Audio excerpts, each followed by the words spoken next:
Gotta use a little heat sink. Let's heat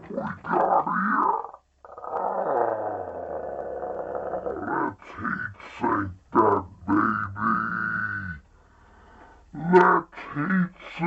that baby.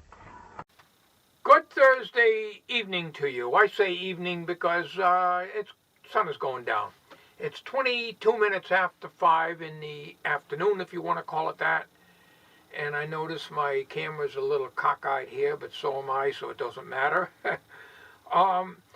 First of all, I want to let everybody know that my wife is doing good. She had her surgery Tuesday around noontime, I guess, just before noontime, although we had to be at the hospital at 9 a.m. You know how that is.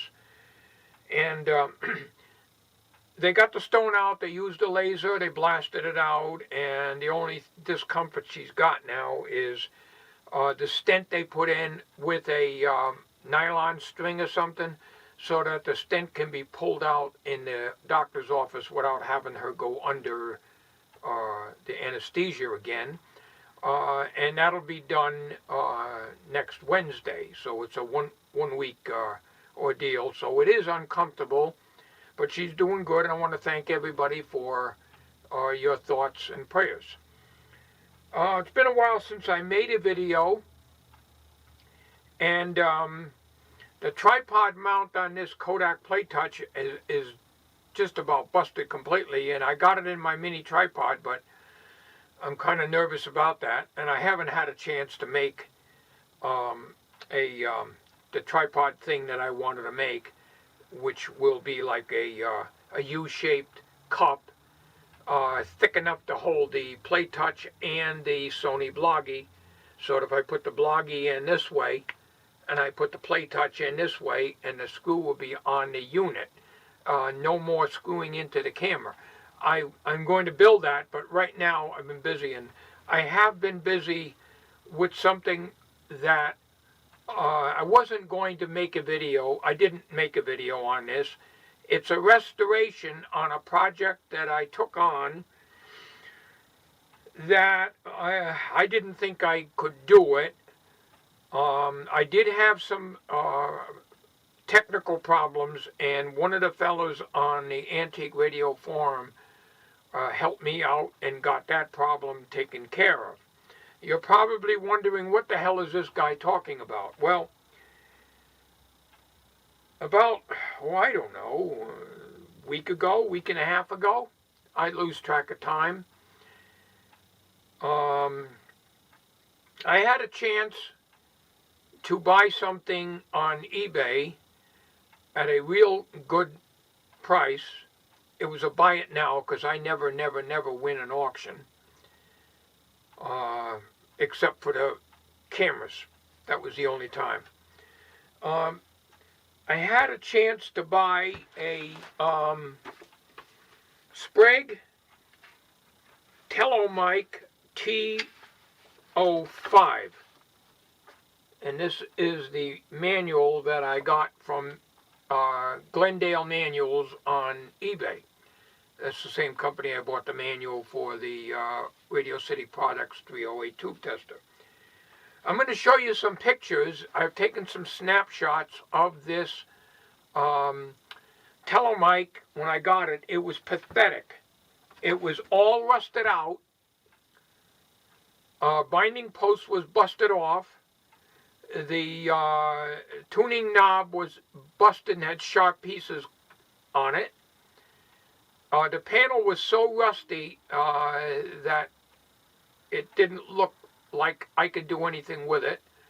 I gambled on it. The guy wanted, I think it was $39 or make offer. I made offer of $25. I took a chance, and I didn't have to put a lot of money into it because I had the capacitors on hand. I had to change the 2 microfarad bridge capacitor and these yellow Mylar capacitors that I got from Sal's Computer Corner. I happen to have two 1 microfarads. I paralleled them, put them on my tester, and it read 2.02 microfarads. So that's, if I can depend on my little meter reading that right. I did the same thing with the ICO 950. I used those same caps. And it's right on. I know you're probably anxious to see it. If you look carefully, it's right behind me on the shelf. So let me take you over there before I show you the pictures of what it looked like before. I did not take any pictures of my restoration in capacitors and resistors that I replaced. Let's take a look. Okay, this case was rusty, especially all around the edges here, on the inside and all on the top. The handle was half rotted off, so I took it off completely. And I had a Ford blue paint. That's all I had, and it's as close as I could paint it. Now, if you look on the front here, I cleaned this up as much as possible, but there was rust bits all over here. This knob is normally bigger, but it had sharp edges. The knob was actually like this here. It was this type of knob. But all these here were broken off on one side, and it was very sharp. Now, being Bakelite, I took all this off. I took out this. I just backed it off. I didn't cut any wires out. And cleaned this up. I took this off, cleaned this up. And I'm off camera again, as always, because I'm looking at the unit, not in the camera. I took this off, cleaned inside and out. And I filed. I took a pair of dikes, and I clipped all around and got this edging off, filed it, and now it's nice and smooth. The knob is smaller, but it works because these have 3 rivets on the back that go into here. So you cannot just change the knob. It's all one assembly. Not screwed in, it's riveted in on the back with 3 rivets. My biggest fear was the bridge pot. It's 7,500 ohms, and you can get them, new old stock. They're not cheap. The bridge pot, I cleaned with deoxide. I sprayed, and hopefully I got it in there. It looked like I had some dead spots. I'm going to turn this on. Okay. The only thing I don't like, this is the original pilot light. I used the number 51, but it's not all that bright, but you can see it. But you got to look right dead at it, you know. But I didn't want to put one of these modern lights in here. Now, what I did is I masked all this off so I wouldn't spray paint over the writing. I know it's not a good job, but that's the best I can do. I could have left it rusty. It actually looked worse into here than it did here. And if you look very carefully, I masked this off. Right here, there's a little bit of, there's an area here where it's down the bare metal where I sanded it. But I can't come any closer to that. So I used this blue painter's tape, you know, for masking things off. So I sprayed this whole thing. After spraying it and let it dry for a couple days, make sure the paint is cured, I used a straight edge and I did the pinstriping again. Now down here it says Sprague Corporation, but unfortunately it was all rusted in here. This whole bottom area, all from here over to here and up through here, was rusted way up into here. And about 1/2 to 3/4 of an inch up into here. So I had to take the pilot light out. I had to replace one switch. Unfortunately, I had one on hand. Let's see. That's the power switch. Okay, this is the switch I replaced right here. So this was all rusted. So I had my choice. I could just touch up this area and leave the rest looking like hell, or just do it like I did here. So I ran a straight edge here, here by looking at the picture on the manual, and did all this pinstripe in here, so it don't look as good as new, but it looks decent. And the eye-tube is good. Not real bright, but definitely usable. Right now, she reads right on. I replaced all the capacitors in here, and I also took out the .02s, which were lined to chassis. There was one on the hot side and one on the neutral. Other ends go to the chassis. I didn't like that. I didn't like using .02s because that can pass more current. So I dropped them down. Actually, I used .0033s, a Y2, which is line to ground. These are the correct ones. I got these from Sal's at like, I don't know, they're 15 cents a piece or something like that. And I got a bunch of different values. But I did not want to put O2s in here because there's a shock hazard, a tingle hazard. Even though it's phantom current, you can still feel it. So I've got both capacitors. This is the across the line, the X one, which is the wrong ones to use for this application, and I got these. I'm all out of the 1 microfarad because I used them. These are from Sal's. So I got to get some more because I used 2 of them to make the 2 microfarad bridge cap. Here is the schematic of the TO-5 Tel-Ohmike. And this is for my meter. This is the serial numbers. I can't read that here. 9002. I'm trying to read. I got my reading glass, but the print is way too small. But anyways, there's 2 versions of the schematic, but to me they look identical. One is the early model, the low serial numbers, and this one here has the higher serial number. I had a problem with the meter reading on the high voltage range. Now what I had done is I very thoroughly checked everything in this. I put a voltmeter across the terminals. I had to relabel these J, K, and L. The J is for turns ratio when testing transformers. The TO-5, from what I've been reading, is the first model that Sprague made that can read in turns ratio on transformers. It's probably something I'm never going to use. I had to replace both of these binding posts because the black one was broken right off, and the seller gave me a binding post, but he didn't give me a nut and a washer for it. And I went to my hardware store, and he didn't have anything in metric or regular that would fit it. So I had to go to my local electronic place today, and I just finished this up today and got a set of binding posts. He gave me a little break. He gave me $5 for the black and the red one. They come as a pair. So I was having problems reading capacity by putting the lead through here and tighten this down on the old one. Here is the binding post I took off. No matter how tight I turned this, when I stuck my lead in, see that little hole in there?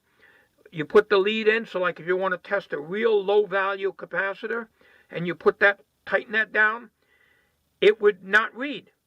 And I was blaming the bridge. Something was going wrong with the bridge or one of the buttons or something, and it was this. So when I took the capacitor and put a clip lead on it and stuck my clip lead in here, I got a reading, and I couldn't figure it out. There don't appear to be a lot of corrosion in there, and when you crank this down tight, all right, I got a piece of wire in here to show you. You see, this is the new binding post. No matter how tight I crank that down with this in there, in the hole, I wouldn't get any reading on the bridge. Nothing. The eye just didn't move.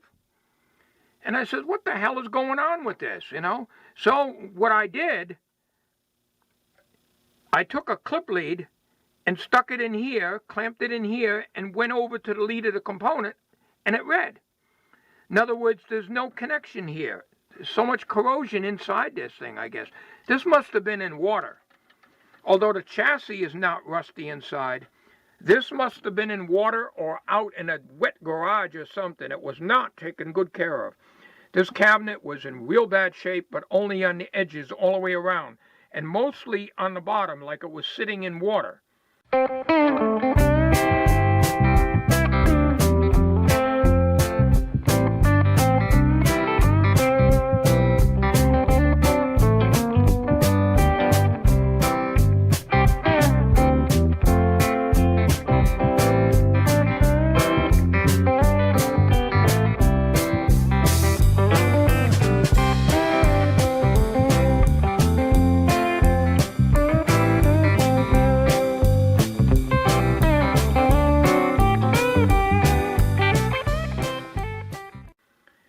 So right now I got this thing reading. Now let me show you.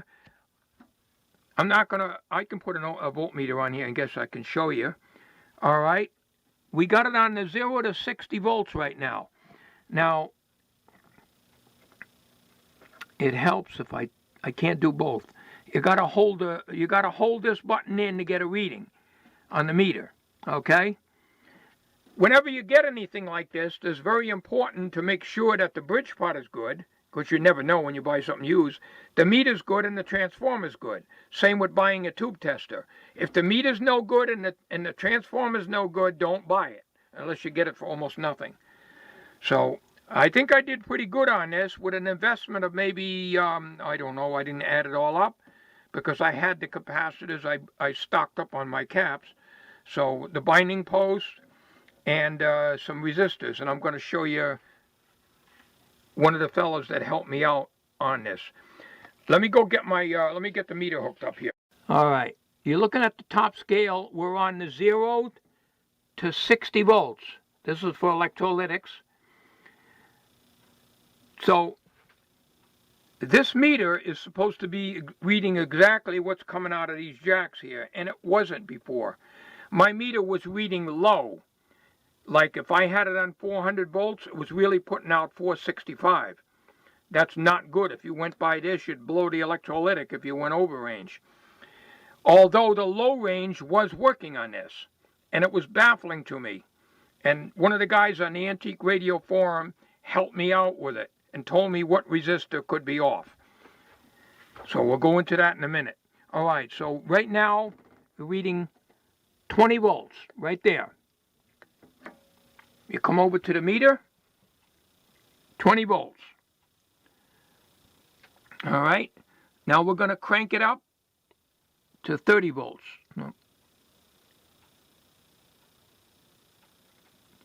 Okay, we're on 30 volts. Push the meter test. There's through at 30, right there in the middle of the scale. The meter goes up to 60. And then on the second range, it goes to 600. Okay, now we're going to push it up to 40. All right. We'll push the meter test. We're right on 40, just as close as you can get it. I mean, there's a hair down. Okay, now we're going to push it to 60. We'll go right up to 60. We won't bother with 50 because we know we're right on pretty close here. There's 60. That should be a full scale then.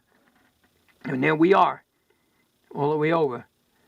Okay, don't worry about this. This I screwed up. My pen went off the mark here. See that little screw up there? Okay, now we're going to turn this voltage down, and we're going to go to the it's 60 to 600. Okay, 60 to 600. Now we're going to go, we got the meter set to 1,000 volt range here because this is not auto ranging. And we're going to go up to 100.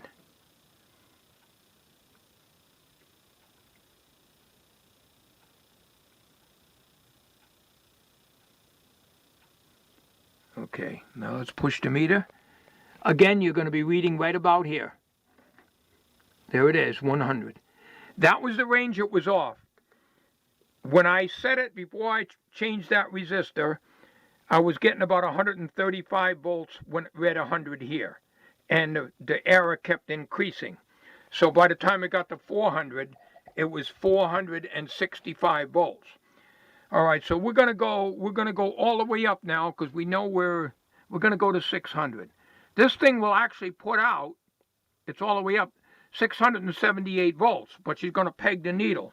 See, too far, too much. So we're gonna bring it down to 600. This will go a lot higher than my ICO 950.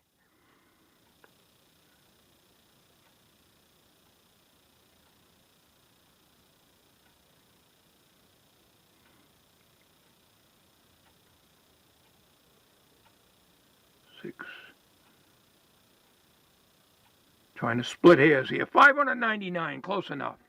All right, see that? We're right on the end. All right. Now to measure leakage current, then you got insulation resistance test right here. That's for all capacitors except electrolytics. From what I've been reading, and I read the book over, it doesn't seem to show leakage by voltage on electrolytics. This insulation test is not for use on electrolytics. If you use it on electrolytics, the needle will stay up there quite a bit and just sit there. All right, so from what I understand, it's different from the ICO 950. First of all, you're reading your leakage by way of a meter, which I kind of like a lot better. And your eye tube is functioning only for, we'll turn this off. When you let all buttons out, it shuts that off. The eye tube is used for getting the null for your capacity. Now, this does not do resistors like the 950 ICO, but that's fine because this thing will read. If you're looking very closely here, you may or may not be able to see that because I don't know how close. 0 to, and I gotta get my magnifier because I can't see that. 0 to 0.005 microfarads. You notice microfarads, okay? So there is no difference between the UF and microfarad. So I'm going to touch on that one more time. It's the same thing. There is a video on YouTube, and the fellow mentions that very same thing. He has a Tel-Ohmike. I can't remember what model. It might have been the same thing. It might have been old. I don't know. And he was referring to the old technology was MF, MFD. The new technology is UF. It's the same thing. You can disagree with me. It ain't going to matter because I know what is what. Nanofarads, well, we're not talking about that. That's a different thing. All right, so you're reading here on this one here is 0 to 0.005 microfarads, right there. Okay. I took and put a 10 picofarad capacitor on here, and it's on this scale here, down on the C1 and C2, which is the lowest capacity scale. It read like 5 picofarads, so it's probably off. And you know you can't use leads on this when you're checking small capacity like that. So this will read 10 picofarads. The ICO 950, as I recall, won't read quite that low. And the capacitor meter that I have here will definitely not read below 25. But anyways, you saw that the voltage scale is working on all range, right on the money just about, so that when you set this on 400, you know you're getting 400 out of here, and I verified that with a capacitor. The only difference is the capacitor has to charge up. I was working with this schematic here, and I posted it on the test equipment on the forum. And one fellow, I'm going to thank him, his name is Chuck. He told me to look for R8. It's a carbon comp, which I know. They all are in this thing. And he says it's up in value. I looked on this pictorial, which I have here, and I found that there are two 2-watt resistors in parallel to give you 4 watts to get the value of 83,000 ohms.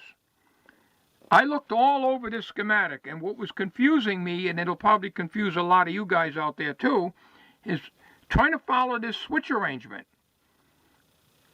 It's a maze. Now, I've been working with this stuff for a long time, and I can trace out a circuit without too much of a problem. But look at these switches. These are very, very, very hard to trace. Here is your zero, I keep saying zero. It's 60 to 600 volts. This is the range I was having problems with. The 0 to 60 volts was working right on, and it still is. Now, this row of switches here is what's activated. Now, I'm trying to trace out what the hell is going on in here, because they're all interactive with everything else here.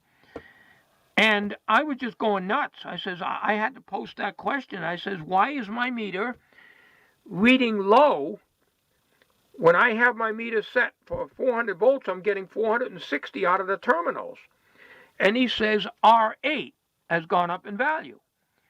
Now, to this day, I still can't figure out how R8 has anything to do with it, because if you follow it down, R8, which is 83,000 ohms,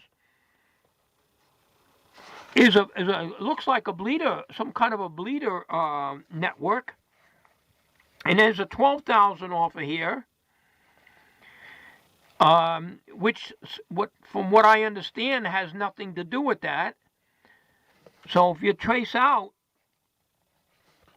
where it goes, it comes off of the filter capacitor, comes down here, goes to a 25K resistor and goes to ground. Okay, and then the 83,000 ohm, this is 2% resistor, by the way, comes from the ground, goes up here. There is a connection here because you can see a dot. You follow it here, and then you got to go into a bunch of switches. I've already looked down here for these switches, and what the hell are these switches? You see what I mean? I was totally confused with this thing. So, you know, I get sometimes very frustrated trying to trace something out. And sometimes the best thing to do is to shotgun it. Replace every damn thing that's off value. So, there was another resistor down here, right here. They're not marked. I had to mark them in, so I know I have to keep looking at the parts list. This went up 20,000 ohms.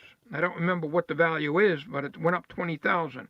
I had replaced that, and that's underneath the band switches and the push buttons, and they're very, very, very hard to get in.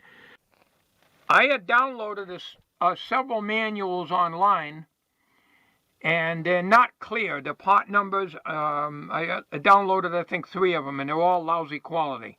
They're usable, but they're not very clear in the parts list. And this one here came from Glendale Manuals, which is right here. Not really, I'm just recommending them. They do very good quality copy work. And the resistor I thought was the one that was involved was underneath here, and I had to take out the 1619 tube here and get up underneath here and change that. But it was only a half watt. And so it had something to do with the bridge or the transformer, I'm not sure. It comes off the J jack, which is the top yellow jack, which is for the transformer turns ratio feature, which I probably won't use. The resistor that I needed to replace was R8, the 83,000. You can't get an 83,000 resistor, 83,000 ohm resistor in a 4 watt. I had to make it up. I had to make it up out of 160,000 and 180,000 and put my Fluke 73 on there, and I got 80 83,500. No, 84,500 K. So I couldn't get 83K. That's the best I could come up with. And it could be within 5%, I don't know. So anyways, they're reading close enough for my work. So anyways, I'm very happy with it. And this was the downloaded schematic which I was scribbling on to trace it out. Because I like to work from these, if I can read them, rather than to mess up the book. But I'm such a sloppy writer that I kind of messed up on the schematic a little bit by writing in the values of the resistors. I like a schematic that has the values of the parts on it, so I know where I'm at. So every capacitor has been changed in this thing. And over here, before I close out on this very long-winded video, you've got 2.02s right here, which are line bypass capacitors on the transformer. It calls for 0.02s. That's what was in there. I took them out, and I put in what I showed you on the video earlier, 0.0033. So you don't need all that capacity on there. It's not a radio. It's made to keep the noise out of the system, but you don't want tingles on the chassis. So the more capacity you use, the more hazards you have. Oh, I think we're going to end this video. I'm very happy with this unit that I got. And I recommend, if you need a manual, to check eBay for Glendale manuals. I'm very happy with them. I think it's $9.50 or something like that for the manual, but it's very easily readable, just like the original manual that would come with the unit, and a full description of how the circuit works and everything else. Thank you for watching. You have a good night.